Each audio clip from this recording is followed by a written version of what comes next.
Hello, my friends. Thank you for joining us live here today. I'm Kathy. And I'm John. I missed that cue. Let's try this again, okay? Hello, welcome to episode number 97. I'm Kathy. And I'm John. I love it. I love when you're on cue. I'm excited for today's episode as well. I love it when I can bring in John to join me because he brings such a good perspective and different way of thinking. And today we're actually bringing in one of our listeners. I appreciate Pastor Tews up in Watoma, Wisconsin. Fantastic, man. We love you. We saw him last weekend and he came over to talk to us and came fully loaded with 2 questions for us. So the first question we're going to talk about here today in this episode, and the second question will be in an upcoming episode. All right, so the first question that he asked us, do you remember? Yes. What are the 3 things that people come to us for? Yeah, the top 3 topics that people come to us for. So that's what we're going to dive into today. It was kind of easy to start a conversation with Pastor Tews when he first asked it, but then we needed to take some time and we needed to really evaluate truly what are the top requests.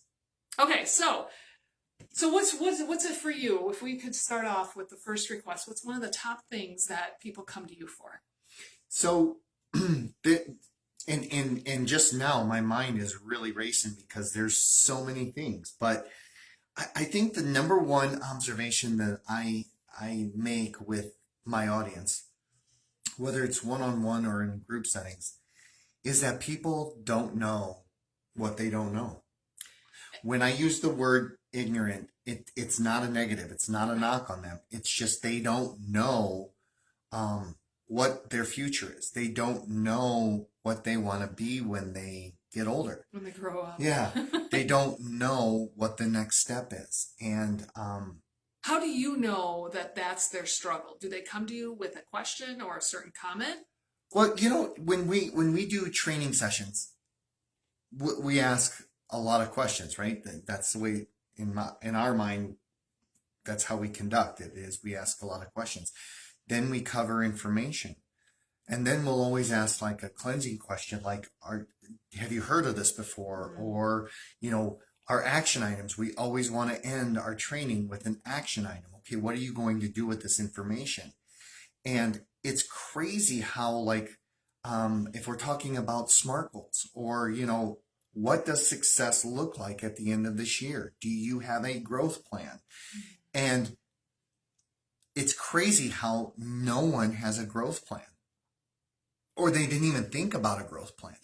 Okay, hold on. I kind of laugh listening to you because you and I didn't have a growth plan up until 5-6 years ago. Right. And we are so embedded in this stuff like SMART goals or smarter goals, or now there's FAST goals, or we're so embedded in this and we teach it and learn it all the time that it seems like, wow, to us. Other people don't do this or other people don't know about this. Well, of course they don't. That's why they need us, right? and so as I approach the camera and look you in the virtual eye, it is imperative that we have that because I have seen where we were and where we are currently. And I attribute so much of that to having a growth plan. Mm-hmm. Because think about playing darts against a wall without a dartboard. How do you know you hit a bullseye? Right. How do you know the point value of anything if you don't have something that you're aiming at? And that's what a growth plan does. And so when I'm talking to my audience and they don't have that, I get a mental image of wandering aimlessly out in the woods or something like that. You don't know where you're going, and that's got to be frustrating. I know it was frustrating for me. But once I was able to recalibrate my thoughts and focus and realize that, you know what, and I wear this term out, what does success look like? I'm always asking myself that. And I'm not saying this to impress you or make me seem like I got it all together, because I don't, but it at least helps me create a destination for the journey we call life and trying to be the best version of ourselves. And look at, as I'm talking, I'm getting even more passionate about it because you believe in it. This is how much you feel everybody needs it. It's absolutely important for us because without it, we're just Mhm. wandering aimlessly. So that's the number one thing that I have people that I talk with people on. Now they don't come to me necessarily with that because they don't know. But when we have that conversation, they're just like, okay, what's the next step? Right. It's so fulfilling in a way because you're helping people accomplish, what their goals are, or what's most important. So that's first thing that comes to mind on that question. Antoinette just commented, she's so sweet. You both are great at asking wonderful questions. It's our secret sauce. We've learned, Antoinette, actually from you, a lot of this, but the value of asking the questions and just not only asking questions, but having silence, because many times we hear these kinds of questions, but we never take time out in our own day to answer them ourselves. There's so much power to answer them, and that'll help create that growth plan, right? I have to laugh at Antoinette asking or saying that because for the listeners out there, Antoinette and John Griffin, they're dear, sweet friends of ours, and we get an opportunity to have dinner with them a couple times a year.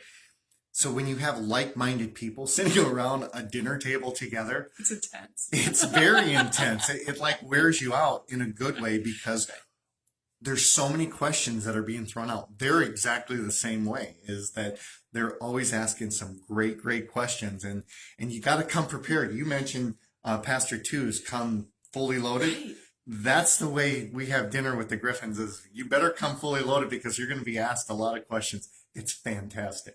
While you were talking about that first thing that we are asked the most often, how do I grow? Where do I go from here? You were just asked that like last week in a class, weren't you? Yeah, it was. I remember being 27 years old and so frustrated because I felt like I had so much more to give in life, and my talents and my passion were not being used. I remember pounding my fists on my steering wheel one day when I was driving because I was so frustrated and didn't know where to go with it. And that goes right in line with exactly where people still are today. We need guidance, we need direction, we need templates, we need ideas so that we can continue to challenge ourselves. Even though school's done, college is done, my degree is had, we're not. The learning is just beginning when you get the degree. So one thing I did not anticipate during this time on camera is the influx of emotions that I'm feeling during this time because Really? yeah, because all right, so I was passionate about what I was talking about, but just what you were saying, now my heart hurts for people who don't know what to do or where to go from here. I remember being that person and how frustrating it is, and you just like you're beating your head against the wall. You're spinning in sand, whatever adage you want to use, right? I know. But I that is what our passion is. We are here, and not just Kathy and I. We mentioned Antoinette and John. They do the same thing. Find a coach, whoever that may be. Help or at least reach out to someone that can look at something from a different perspective to literally pull the veil back so that you're able to see or be challenged. I mean, it is a life-changing relationship when you can find someone who you can coach or can coach you, I should say. And you have to challenge yourself always for the rest of your life. I know you'll listen to this and it'll be a podcast or a Facebook Live or whatever, and you'll go scroll on. But I'm telling you, if you want increased results, and this isn't a commercial, it doesn't matter if it's us. Right. Find someone. They'll get you there. Okay, so back to the original question. What are the top I'm three sorry things? for the tangent that I went on. I just believe in this stuff so much. Okay, top three things that we are approached with. Top three requests that people come to us for. Yeah, so that's what's number one. yours? Okay, number two, the imposter syndrome.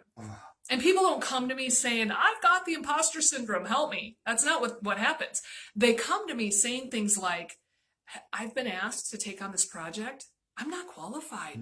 I'm not qualified. Who am I to be doing this? I mean, I've had executives, executive directors, as well as plant managers, as well as top leaders in the community come to me and say, who am I to be doing this? Police officers have come to me saying, who am I to shoot at somebody or to guard or secure this location? Or that's the imposter syndrome. It's amazing. Okay, transparency time. I taught a class yesterday and I'm teaching a class today. And I know all this stuff. I've learned this. I've created the presentation. But when I get in front of people, I still have imposter syndrome. I think to Wow. myself, seriously, what do I have to bring to the table to help these people out? I still struggle with imposter syndrome. So I Yes. don't think it's a finish line that we cross over. No. It's just something we're going to have to deal with. And so how do you approach someone like that? Well, it kind of goes back to our thoughts. No, it does go back to our thoughts. So true. It all lines up with how we're thinking about a neutral circumstance. You know, obviously there's some talent and strength within you that you've been asked. Somebody else sees more in you than you see in yourself. That is all part of that thought cycle in our head that we have to work through. We have to understand biologically how it's happening, and we have to embrace it. And maybe sometimes we have to work off of somebody else's belief in us until ours catches up. So you got to have someone in your corner to hold your image. Oh yeah, well, hold your image. I mean, that's a whole nother. What in the world does that mean?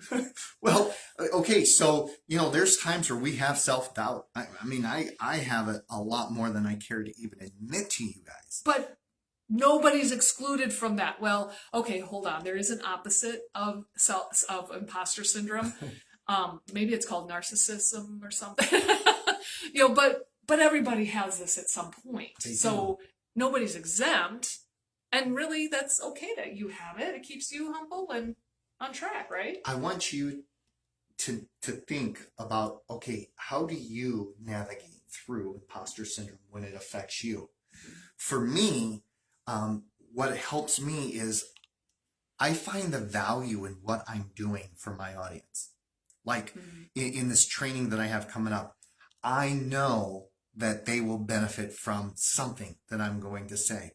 It's much like I used this metaphor earlier this week. It's much like if the Beatles sat around with their instruments and thought, you know what, I don't think we should play music anymore. We're not the best musicians. Wow. And so let's dissolve this group and just not play any music. Think about the world and what experience would have been taken away from them. What joy, and you can use any band that you like, right? By them playing music, they have benefited the world, okay? But if they chose not to, man, what an injustice that would have been. That's the way you have to approach what value you're doing. That police officer is offering himself in the line of fire in some cases to protect the innocent, right? Mm-hmm. And while we don't always get it right, at least we find value in, you know what, you can benefit from this. So that helps me on my platform that says, you know what, I may not have this all figured out, but I got something that might help you. So I've got to share that. That's been given to me to give to others. And that I'm able to work around that imposter syndrome until the next time it's going to come up. And I'm okay with that. So how do you do this? Well, when I hear you give the Beatles music group as an example, I can't imagine them sitting around with something they're passionate about, that they have fun with, their instruments and music, and comparing themselves. I feel like they just get together and they're like, let's have fun, let's jam out, and I don't know, if it goes somewhere, great. If not, let's just continue having fun with this. So many times with imposter syndrome, I have to talk to myself and realize, am I comparing myself? There's other people out there with more credentials and better degrees and better at this. Oh, stop. Why do I compare myself to justify if I should do it? That's just ludicrous. That's craziness. Somebody believes in me. I remember one time I was being given an opportunity to speak with a group that I highly respect and honor. And after I finished and hung up the phone, I kind of hyperventilated a little bit and thought, oh, dear God, who am I? And my daughter happened to call me at the same time. So I'm like, oh my gosh, listen to this. But who am I? Who am I to talk to this group? I don't have that degree. I don't have that profession. And she's like, Mom, stop it. Why wouldn't you talk to them? Are you done? I mean, she turned my medicine back on me. Things I do to her, she turned right back on me, and helped calm me. I mean, seriously, there's a lot of emotions that happen with the imposter syndrome. It's taking that deep breath, stop comparing, and press forward. This is who I am. This is what I do. This is when I get passionate and excited because of the growth that's coming ahead. And so comparison, listen, comparison is the thief of joy. Yes. So stop comparing yourselves to others. Maybe you're not as articulate as whatever. It doesn't matter. You were put on this earth to be the greatest version of yourself. Of you, not that degree. Yes. You. Yes. That's it doesn't huge. matter. And you were positioned in your area for a particular reason. You are the voice that people need to hear. Now, as I'm talking to you, these are words that I have to remind myself when I go through imposter syndrome. But you are positioned where you are to be a voice for your audience. So be the best version of yourself. Don't worry about being someone else. So stop comparing yourself. And that's echoing in my head. I got to stop comparing myself. Yeah. So go forward and be the best version of yourself, right? Yeah. Okay, so that was the one. That was two. That was number two. All right, what's the third one? The third thing that people come to us for are related to others. And it sounds something like this. I got a new boss and he drives me crazy. How in the world am I going to work with him? Or I got people on my team and they frustrate me. How do I work with them? How do I let them go? How do I get new people? But it always is something related to working with others. That is a common request when people come to us. And really, I mean, that's behavioral intelligence. That's understanding people and catering to who they are, not wanting them to cater who you are. Ouch, that's hard to take. So there's a long certification that you can get, and it's called Neuro Linguistic Programming. NLP. NLP. I hear that a lot. And I'm blessed to having I go through that. I love it, and I use it on a daily basis. Really, all of that means to validate your audience. Oof. Just validate, affirm, and acknowledge what they're saying. Because to them, it's truth. It may be outlandish and absolutely crazy to you, but that's the first thing that I go to. And I have to remind myself is, how do I do with this? And how do I work with that person and whatever? Understand before understood. Do How your best. easy is that? It's not. It's not easy. But getting along with people isn't easy either. So by going into it, realizing that this might be some work, all right, I'm starting to calibrate my brain a little bit better. And so these are the things that I usually talk about, because I get that a lot too, is what's the dynamic? How do we create a good team, a high-performing team, a synergy at work? Well, how much are you going to their quadrant? Yeah. And really, that's what it comes down to, is we have to get out of ourselves and we have to focus in on who we're dealing with or who we're interacting with. That's a big one. So here we share the top 3 requests that we get. And really what we just talked about is thought cycle, and thought intelligence. We talked about emotional intelligence. We talked about behavioral intelligence and accountability. So is there something out there that we can put under an umbrella that we can address that with? Well, I think it's called the You Have Superpowers online program, because what we just listed are 4 out of the 5 superpowers.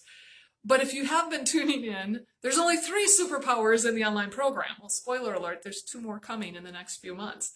And one of them is going to be accountability, the power behind these superpowers. We all have it within us, but we don't use them like we should. Actually, we don't even understand what it is, and we don't understand how we could use it. That goes back to point number 1 that we talked about earlier in this session.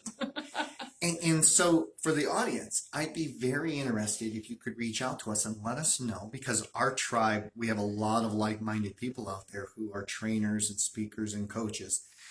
What do you find your audience coming to you mostly on? I mean, this is a question that was posed to us that I'd like to extend to you. Share with us what are some of the things that the people are coming with to you to help them with. Yeah, so hopefully we gave you some insight here on first of all, if you've had any of these requests or topics, you're normal. That's a good start, right? But hopefully we've given you some insight on where you can go next to just kind of conquer the issue and drive forward your growth. Thank you for joining us. Thank you for helping us think differently. We hope we did the same for you. We'll see you next time.